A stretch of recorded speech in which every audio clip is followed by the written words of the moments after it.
Hey kids! So in today's video, I am going to be talking to reluctant readers.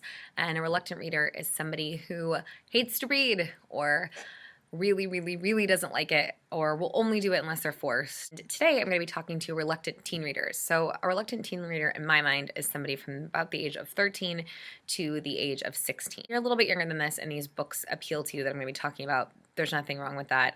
You just probably want to have your parents read them first to make sure they feel like they're appropriate, as always with anything, even if you're 16. Today's Reluctant Teen Reads, I'm going to talk about an option that I feel like would be better geared towards girls and an option I feel like would be better geared towards boys. But as always, both might appeal to you regardless of your gender. Reluctant Teen Read for girls is the Airhead series by Meg Cabot.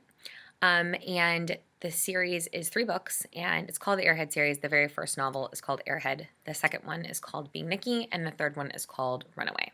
Meg Cabot is an amazing author, and she really knows how to write teenage girls really well. Like, she seems to really get how they speak and how they interact. So the plot of Airhead, the protagonist is Emerson Watts, and she's a 16-year-old who lives in New York City with her parents and her little sister, Frida. And Emerson Watts is kind of a self-professed tomboy. She's really smart, and she goes to a upperly mobile private school, but she's more interested in playing video games with her best friend Christopher than going to the mall or doing her makeup or gossiping or anything remotely stereotypical girly you can think of. So one lucky day, Emerson is forced by her mother to take her little sister Frida to the opening of the Stark Megastore. And the Stark Megastore is kind of like, you want to imagine like a Best Buy, basically. They sell a whole bunch of electronics, and they also happen to sponsor recording artists. At Stark Megastore, Nikki Howard is going to be appearing. And Nikki Howard is a teen model, so she kind of reminds me of a maybe Selena Gomez minus the acting. Anyway, so Emerson Watts takes her sister Frida to the opening of the store, and while she is waiting there in line, Nikki Howard is there. They're waiting in line to see her.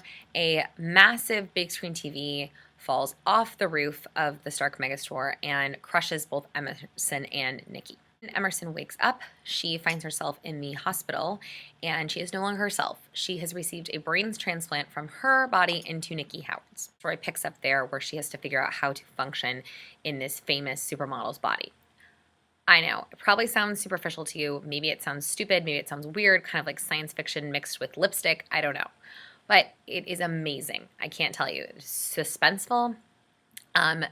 Emerson thinks just like every teenage girl I have ever known, including myself when I was a teenage girl. If it might seem a little bit silly, it's a great novel, and the series is really good. And when you get through the first one, if you can get through the first one, I promise you will love the second and the third, because it becomes less about how to be Nikki Howard, how Emerson's going to be Nikki Howard and lie to everyone, and more about how she's going to figure out what this evil corporation Stark is doing, and how she tries to thwart them. It becomes like a mystery.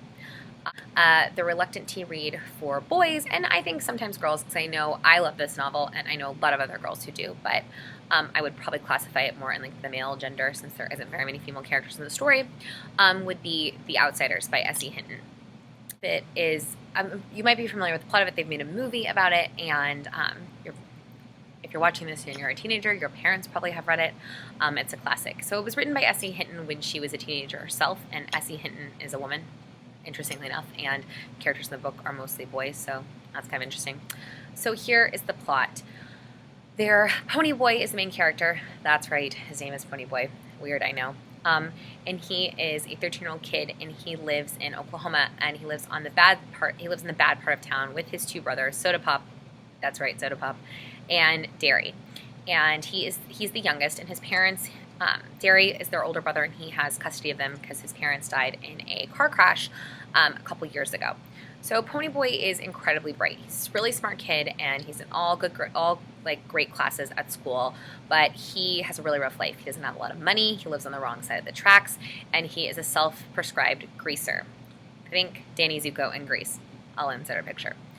So as a self-prescribed greaser, what Pony Boy does is he kind of mills around with other greasers, and a lot of these greasers kind of rob stores and beat people up and generally run amok in the city that he lives in. Ponyboy's not really like that, but these are the friends that he has due to the side of town he lives on. So these greasers have an enemy, and they are called the Socs, S-O-C-S. Looks like socks, said like Socs, because it's the short for the word socials. And these socials are rich kids who live on the opposite side of town, who have a lot of money and have a lot of resources and are all in honors classes as well. And they are just as guilty of kind of beating people up and vandalizing things. And so these two gangs, the greasers and the Socs, are constantly at odds with each other and having clashes and rumbles, which is like a 1960s word for fight.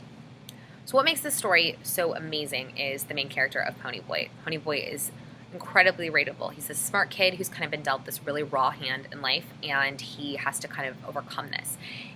So his best friend is this kid named Johnny, and Johnny has a really, really, really horrible life. His parents are abusive, and they don't pay any attention to him, and he has kind of been kicked around his whole entire life.